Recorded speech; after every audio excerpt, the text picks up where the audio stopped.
ஒரு கிராமம் பூகம்பத்தினால ரொம்பவே பாதிக்கப்பட்டிருந்துச்சு. அங்கிருந்த வீடுகள் எல்லாமே அழிஞ்சு போச்சு.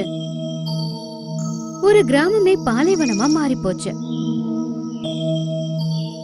கிராமத்தை சேர்ந்த எல்லாரும் அந்த கிராமத்தை விட்டு போலான்னு முடிவு பண்ணாங்க. கிராமத்தை சேர்ந்த எல்லாரும் கிராமத்தை விட்டுட்டு போயிட்டாங்க. கிராமத்துல யாரும் இல்லைங்கிறதுனால எலிகள் ராஜ்யம் நடத்த ஆரம்பிச்சது. எலிகள் எல்லாம் சேர்ந்து ஒரு மீட்டிங் போட்டாங்க. நான் இதுக்கு கூப்பிட்டேன்னு நீங்க எல்லாருமே யோசிப்பீங்க. அந்த எலி கூட்டத்துல ஒரு குறும்புக்கார எலி இருந்துச்சு. அந்த எலியோட பேரு பின்டோ. மகாராஜா, ஒருவேளை ஏதாவது புது பார்ட்டி இருக்கா? இல்ல பின்டோ, நான் பார்ட்டி என்ஜாய் பண்றதுக்கு உங்களை நான் கூப்பிடவே இல்ல.